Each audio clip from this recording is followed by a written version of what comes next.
Okay, right. Jim. Hello there. Jim, not your real name. Hello, Bruce. Good Hello to see you there. again. Good to see you as well. The Bruce is in fact my real name. Well, Jim, I went back and looked at your past here, and back in July of 2020, it was in the days that I had a course and also did a call. You purchased that. Essentially, on the same day, you grabbed the leveraging LinkedIn course, you grabbed the top 10 objections, you grabbed a boot camp, and you joined group coaching.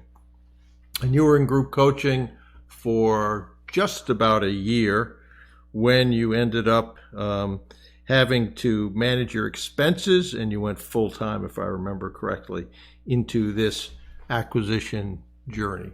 So, why don't you give a little feel for what that process was like when you quit your job and decided to go full time, and then a few more questions along the way.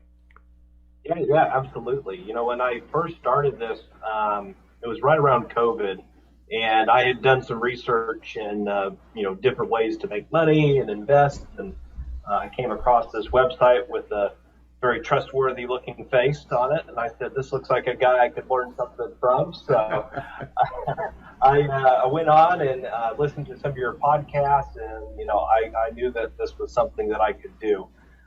So I bought those courses, and you broke it down real simply. It just seemed stupid proof, and I wanted to apply it, but I also wanted to learn. I didn't want to just kind of take it for face value. So joining your group was, I had to do it, and I'm very appreciative of all that time that I had with you. So when I was doing this initially, built the board. You guided me through a lot of those steps, and what to say and how to say it, and more or less just practice, and just kind of build your way up until you are speaking confidently, and you're up at those top ring, big hitter type of people.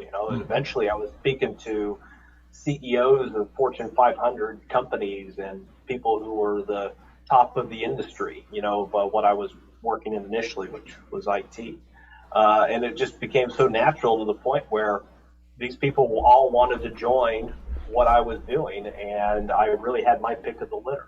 So once I kind of went through that whole process, I decided I want to do this full time, because I was initially working in the elevator industry. I was working 100-hour weeks, and it was just eating into a lot of the valuable time that I thought I should be spending on this. And I had enough money saved up where I felt that I could quit my job, do this for a year, and get a business acquired and just keep going from there. Ran into a lot of issues as I went along the way, but I kept pushing, I kept fighting, and eventually got to my first deal. Had to go back to work at some point. You had a family. Yep, I had a family. My wife got pregnant in the middle of it. Yeah. She got laid off of her job in the middle of it, so we had no income at one point. She was able to transfer into another company and was able to get back to work. So that was kind of an oh shit moment for both of us. They laid her off during Christmas. So it was, Oh wow. Yeah, so it was, it was crazy. And you didn't have children at that point, or you did? No, we didn't. This was going to be our first kid. Yeah. It was quite the surprise. Yeah. Okay. And so you build a board, you picked IT, and then quit your job, moved, ran out of money. That's not uncommon. Figured that you had enough to last. It usually takes longer, expense-wise and time-wise, oftentimes. And then you decided to pivot at some point, industries. So, and we're not going to give the exact industry, but we'll say it's industrial. It was kind of a long way from IT, although there may be some pieces of it that fit. So, what was that process like? Why did you decide to pivot? And then, what did you look for when you were saying, okay, what am I going to do next? And now that I've pivoted, to what? Yeah. So I was initially in IT, and I had a really great board. We were all working diligently trying to find something, and we found several companies, but any of them that were really worth a damn, they were going for much higher, multiple six or Hmm. seven, and there was other people involved. PE is really heavy in IT, and then whenever I found anything that was maybe I could buy, it just wasn't that great of a company. And eventually, I was getting around the idea of actually making the pivot. Then my chairman had come to me and said, "Hey, I'm out. I got to focus my time on something else." And it kind of was a mutual decision at that point. And so Yep. we agreed to split ways. And I just thought, what do I want to do? Because I can't quit. This isn't going to work. And so I thought, okay, I worked in blue collar industry. I can relate to blue collar people, but I also want to find something that's infrastructure related, like the IT was, Hmm. something that's going to be COVID proof, recession proof, something that's it's always needed, So on the industrial side, I had found a niche that was all those things. It's something that you're always going to need. And I kind of went within a vertical that dealt within another piece of it that is also kind of recession proof. And I rebuilt my board. Two of them are my industry experts, are a Fortune 50 CEO, Mm. and another guy who is a former director of operations of another uh, very large company in that industry. And they're both retired. Really love the idea of doing all this, so they've been a great help. And then I also recruited my chairman, who also happens to be my CFO, big hitter, also Fortune 50 CFO. He just retired shortly after selling one of his companies 10 days before the economy closed during Oh, COVID. wow. So, yeah. So he's been very instrumental in what I've been able to achieve. Now, talk about how you found it originally, getting your professionals, accounting and law firm, and then when you pivoted, were you able to keep them, or did you have to go find additional new professionals? Yeah, that's a funny story too, because when I was in IT, I had my accounting firm and had the discounted and the rolled fees and no retainer. I had all that, and I was keeping them apprised of where I was at, what I was doing, and finally got the deal under LOI. And I send them, all the documentation, and I say, okay, um, here's a scope of work. We want $35,000 for a retainer. And Which I was said, not, well, so these were the same professionals that you had same from the professional. beginning. Yes. Yeah. But I said, this is unbelievable. I said, what? Why aren't you honoring what you gave me?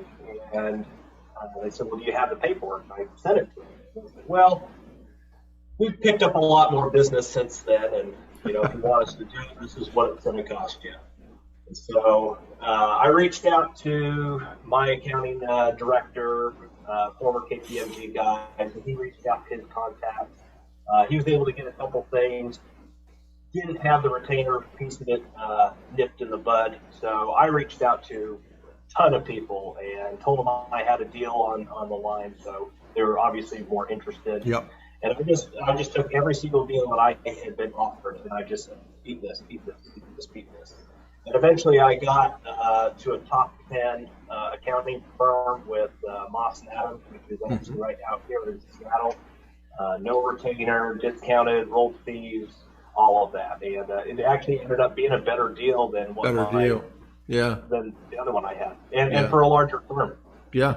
One of the things you've mentioned a couple of times is, you know, how confident you've got to be in this process.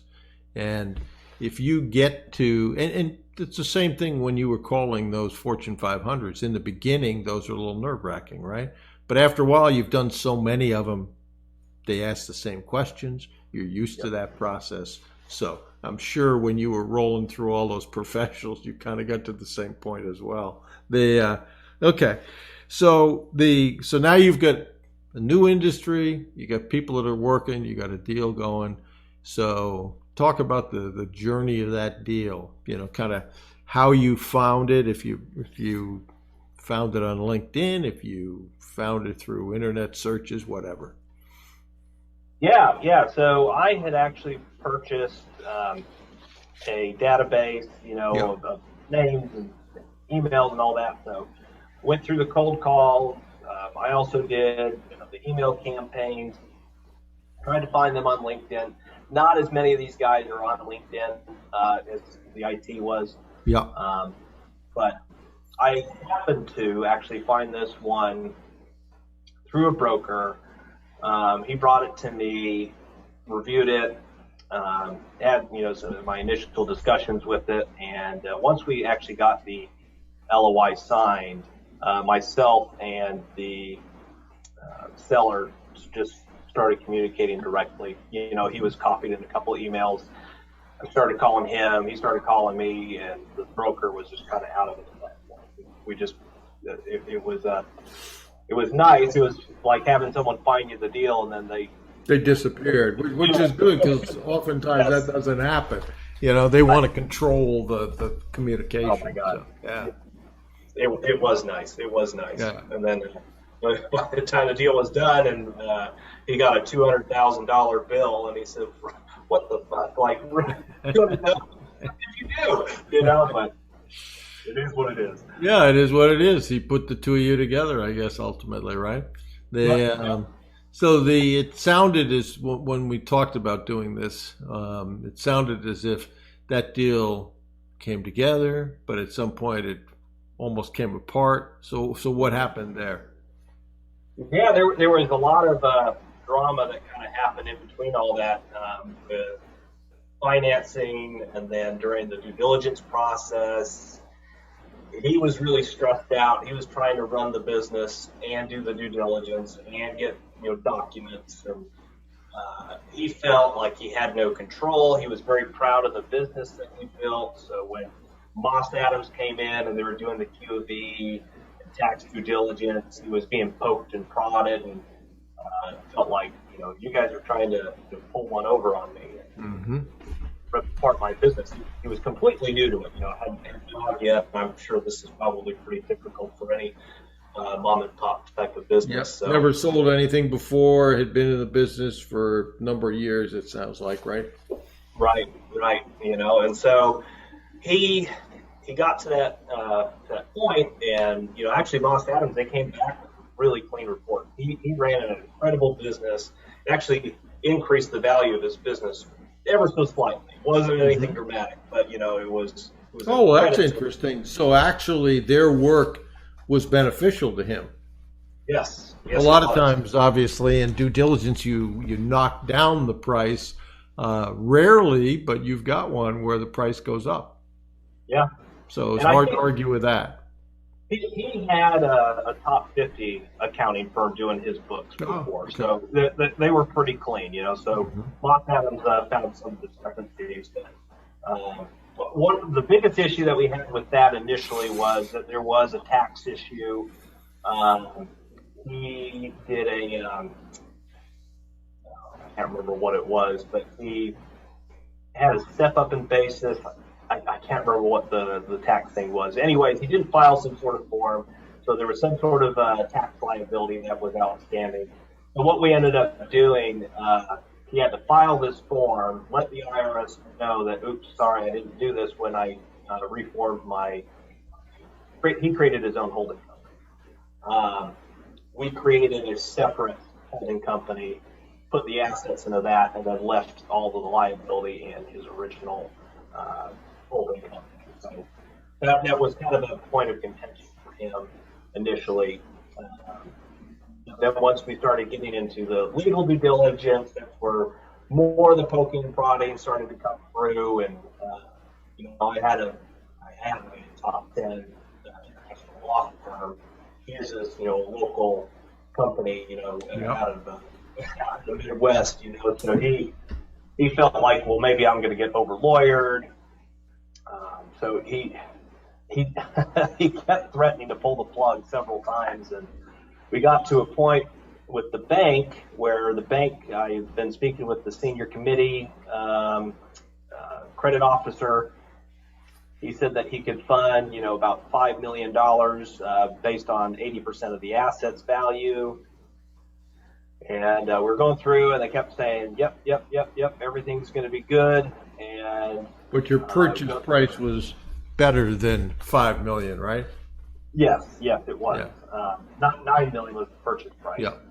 And so he comes in and he says, "Hey, got great news. I got you a $2 million revolving line of credit that you have 90% availability to, and then for the ABL part of the loan, we can give you an ABL being asset-based lending, right?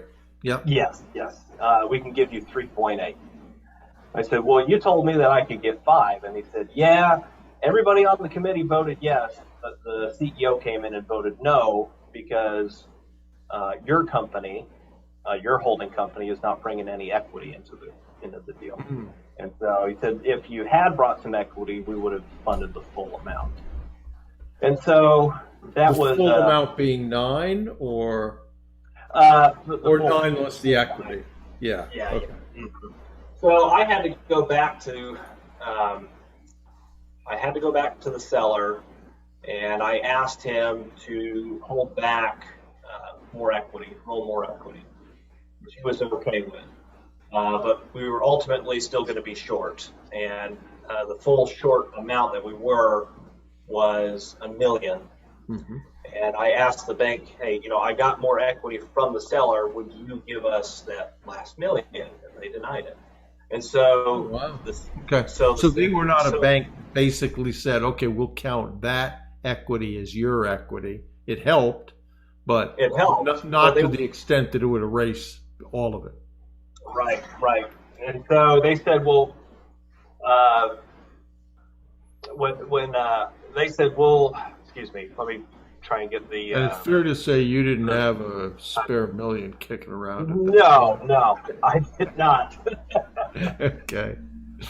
And so I was telling the seller this, and he said, "Well, tell you what, I'm going to give you a week to find this $1 million, or I'm going to pull the plug, and I'm going to do fun week. That was a fun week. Oh yeah, that was absolute panic for me. And yeah.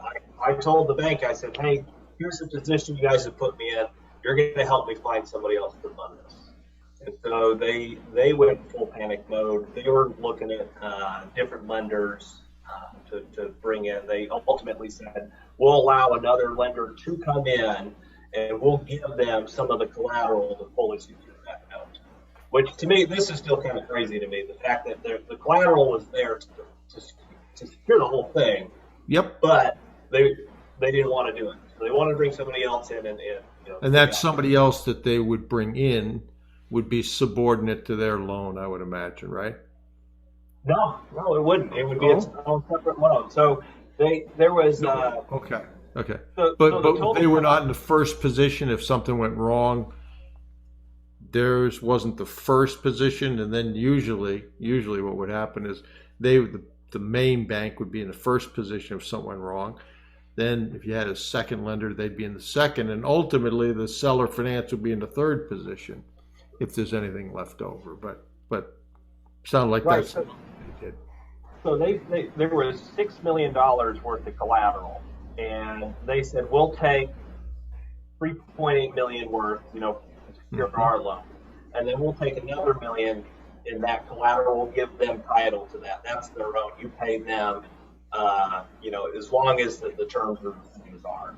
Okay. It was 5 years at 6%. And we found a bunch of people who were willing to do it, but the timeline wasn't going to work for closing. And so I just went back to the seller and I said, "Hey, why don't you just take this $1 million worth of collateral, take the $1 million note, and I'll give you 10% interest, so you have a little bit of incentive to it, and we'll just refinance it at closing." We're not quite at 10% yet, but we're getting closer to it nowadays. Yeah. So that may not have been such a bad move, actually. What percentage seller note was it back? You're buying 100% of this business, right? Or did you? Well, that's not true. You didn't buy 100% because you had a couple of guys that had equity in the business, right? So the way that so after all that, and he agreed to that, the total deal structure was that we were going to buy 73% of the business. Yeah. And then he and one of his partners, well, and the rest of his partners were going to keep 27%. Okay. And then, Okay. so that's how the deal ultimately became structured. Okay. Okay. So you had the main bank, secondary bank, and then seller finance that made up, seller note that made up the okay. But and it's not, it's when you're going through it, obviously it's very stressful, but it's not that unusual at all that you got to go back to a seller and try to convince them to do something different, to take seller equity or seller note or whatever it is. So, okay. So even though he threatened it, he stayed in the deal. Was he primarily the one making the decisions, or how about his other partner in that?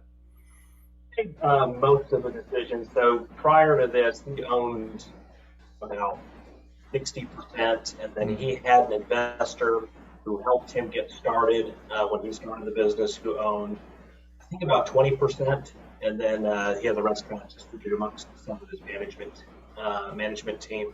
So this guy who was his investor also owns $1 billion telecommunications company. It's been family for a long, long time, so he's very savvy, knows a lot of private equity stuff. So he kind of helped guide him through this thing. Whether he was really ever going to pull out or if this was just or just a tactic, right? Just a tactic, yeah. I think there might have been a little bit of both involved, but yeah. So that's kind of how all that went. Well, it's interesting because it's been a while since we talked, so you've certainly learned a little bit about finance, through this process. You also, I think it's fair to say, you hadn't done any large amount of negotiating prior to that. So did you find that your board was helpful in that process, or how did that work out?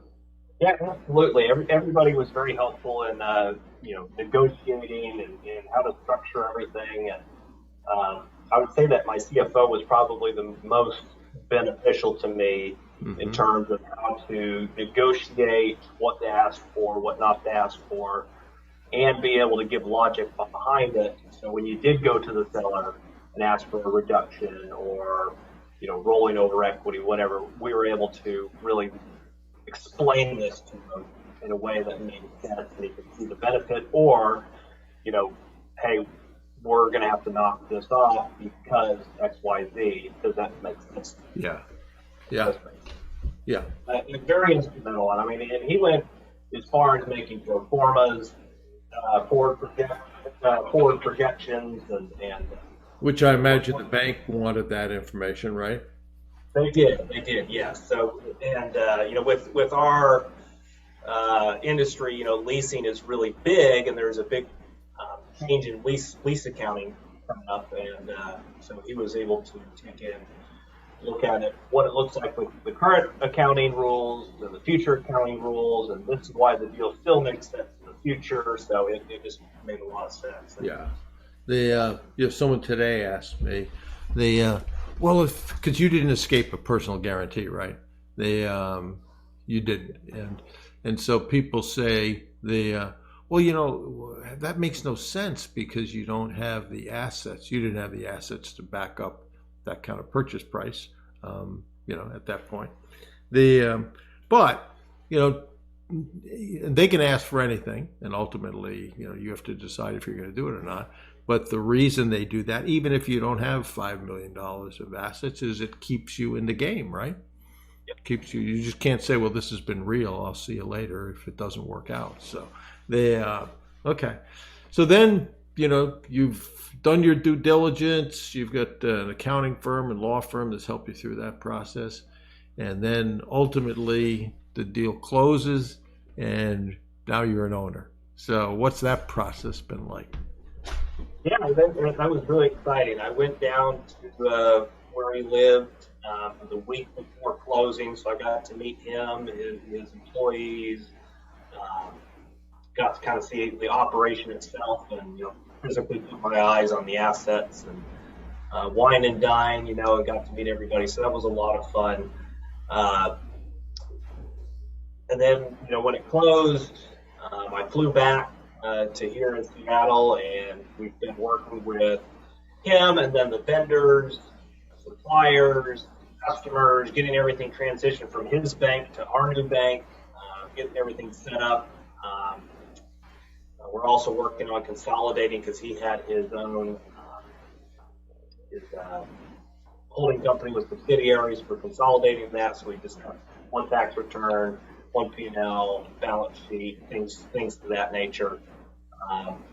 We increased our rates, so we're helping pick that up, and then we've also been out using our industry experts to find new clientele. Hey, we just bought this company. Oh yeah, hey, I know you. We worked together before. Yep, we got something we can get you, and so we've been increasing. So I mean, when I bought this company, we were doing about 1.9 million in EBITDA when I purchased it, and now the company is at 2.3, and we're on pace to close at 2.5. So, And how long have you owned it now? Not even a month. Wow. October 2nd will be the pretty quick maneuvering there. And what role are you in this now? So my role is president, and I'm sitting above it. They're still managing the day-to-day. They still have equity in it, so obviously they're incentivized by the growth.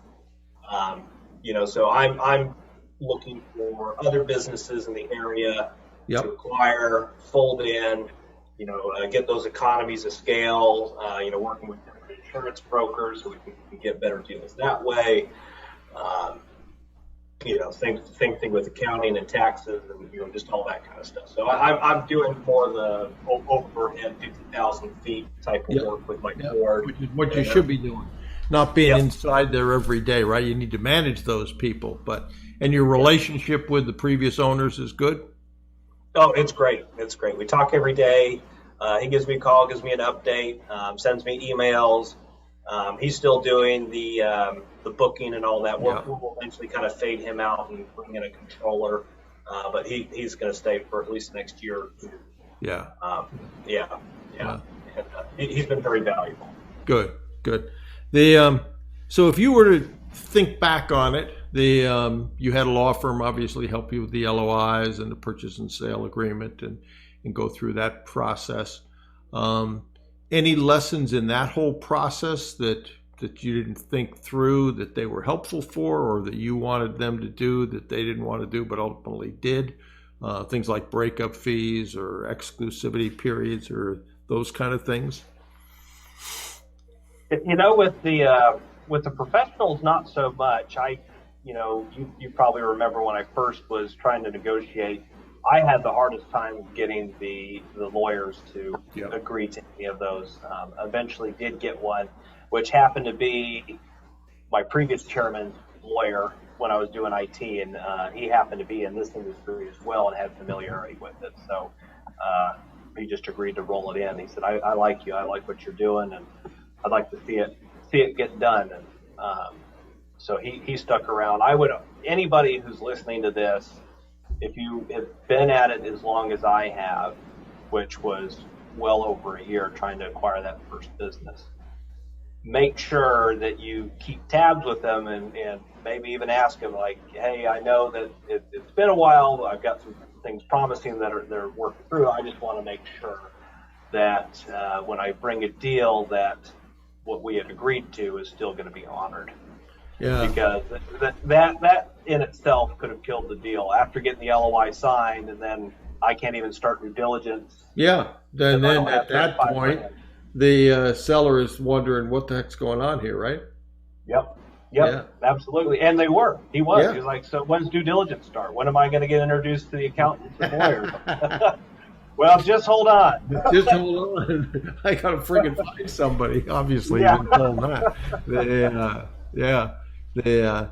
So how's it impacted? I mean, it's only a month, but how's it impacted your life, and how do you feel about where you ended up Um, Yeah, it certainly has impacted me. I was able to pay myself, including my board members, a decent amount. So, um, just from that standpoint of making more in one day than I would have all year, yeah, certainly is a nice impact. Where yeah, it's like, wow, I can, it's just nice to have that kind of money all at once. And that was quite the quite the feeling. yeah, It was almost like I had a lucky lottery ticket or something. yeah, So, yeah, uh, and two, like intuitively, like intellectually, I know that I'm a multimillionaire. I could sell this business hmm, today for more than what I purchased it for. hmm, I, I don't feel like a millionaire. yeah, It's yeah. only been a month, but I mean, it's kind of crazy. It's something that I'm still trying to, I guess, emotionally accept. Intellectually, I know it, but emotionally, I don't know if I feel it Yeah. yet. Well, one of the things you said is you kind of had a blue collar background, right? Yeah. So I can't tell you how many times when I talk to people that have done deals, they say, "Yeah, I'm a multi-millionaire, but it doesn't feel that way." You know, and when you'll be able to do more deals. Obviously, you'll be able to pull more out of those. Ultimately, the big day you look for is when you can turn the equity, um, and that's when you really cash out in these things. Yeah. So well, I'm glad. It was kind of surprising to get an email from you after that period of time, only because we didn't stay in touch. But I was pleased to see how it turned out for you. And in these journeys, there are some dark times, right? When things like what happened to you happen, you wonder how you're going to pull it off. If sometimes you can pull it off, but oftentimes the people that succeed just realize that this is a process that works, and there's going to be bumps along the road, and figure out how to get through those bumps. And I don't think I've ever heard a story that, yeah, it all worked out without any hitches. That's just not the way life is in here, but certainly No. in the end. So any takeaways that you would want to pass on to people, the lessons that you learned, critical things that were important to keep going and get to where you eventually got to? Yeah, I would definitely tell people, it is hard and it will try you in so many different ways, Mm. emotionally, spiritually, intellectually. You're going to feel stupid. You're going to feel like you can't do it. You feel like you don't deserve it. There's going to be so many different feelings that you go through during this process. And the deeper you get, the more you're going to feel that way, especially when things don't go the way that they're supposed to. Yeah. But when you get that deep into it, you don't really have a choice to fold over and wither up and die. I mean, I guess you could, but that's literally what's going to happen to you. So, you get that accountability put on you, and you just think, how can I get through it? There's so many times where I felt like there's no way I can get out of this. There's no way to overcome this hurdle. And then I go to my board and they say, "Well, do this, this, and this," Yep. and then Yep. and then we figured out that's the thing that I think I learned through this is that no matter the situation, there is a solution. Yep. There's always a solution. It might not be the best solution, in terms of what favors you, but there's always a solution, and that's where compromise comes in, and you work through things, you work with the banks, you work with your lawyers, you work with your seller, you work with your board, and ultimately you all come up to one location, which is exactly where you wanted to be in the first place, which is closing the deal. Yeah. And if I didn't have that mentality to just stay on this like a tick on a dog and just I'm not gonna let this one go. This one's mine. I'm gonna get it. No one's taking it from me.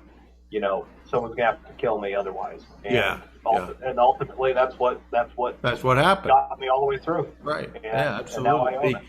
The other thing, and I don't remember your first board, but certainly it sounds like your second board was in large part better than your first board as far as qualifications. You've mentioned Fortune 50, that sort of thing.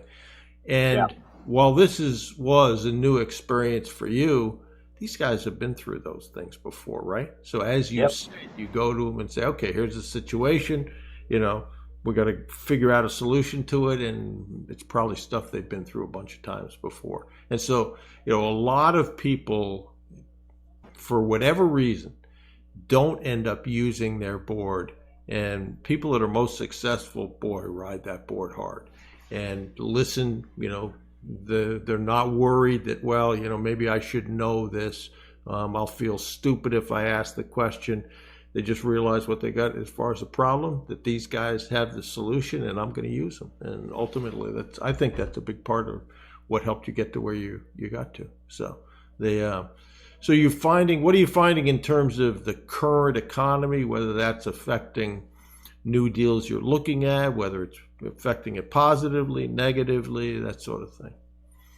Yeah, the new economy in terms of for what we're doing, it's been fine. It's actually been kind of beneficial in terms of of what we're making. We do ride in waves in this this industry, but with the inflation, our prices go up with the inflation because a lot of the stuff we're using is kind of goes along with those commodities. So we've been increasing our wages, our prices, and we've just been able to ride through it just fine. I am a little worried about how that might affect financing the next deal. I haven't really gotten into that point. I'm looking at a couple companies that I met the owners while I was down there, got their contact information, and we're kind of going through the initial due diligence phase prior to an LOI. I know the rate that I got with the bank was like 6.5%, which was pretty good. I just don't know what that's going to look like. Yeah, yeah, and none of us on do. the second deal. Yeah, none of us do. It does provide some opportunities for seller finance, certainly, because banks, what may have looked like a great deal in some cases now with interest rates, they're going to say, well, your coverage ratio has got to be the same as what we thought before, so the price is going to change, that sort of thing. But it sounds to me as if you've, one, got a good team, two, you've got somebody who's been in this industry for a long time and successfully been in it, and they're an equity player, so they're going to be interested in growing this as well, certainly. So some people ask me on occasion, why do you do this? And on some occasions I ask myself.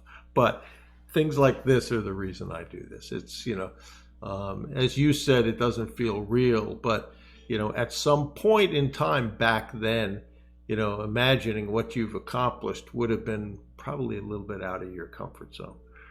Could I really pull this off? And, yeah, and eventually you're right. You get so far in, you either say, okay, I'm going to fold my tent and go home, or some way I'm going to make this thing happen. And that's ultimately what you did. So well, Jim, I appreciate you doing this. Absolutely. Yeah. Thank you, Bruce. Oh, you're very welcome. It's helpful to the people that listen to it. I get great comments on it, and it just shows the process people have to go through. So I thank you again. No, I appreciate it, Bruce, and it was great to see you. And I'll definitely be in touch. I might be seeing you a little more than I have in the previous year. I've been buying that VIP for a long time. Yeah, that's my next step here. So. Okay, well, I would welcome you with open arms in that. So good talking to you, Jim.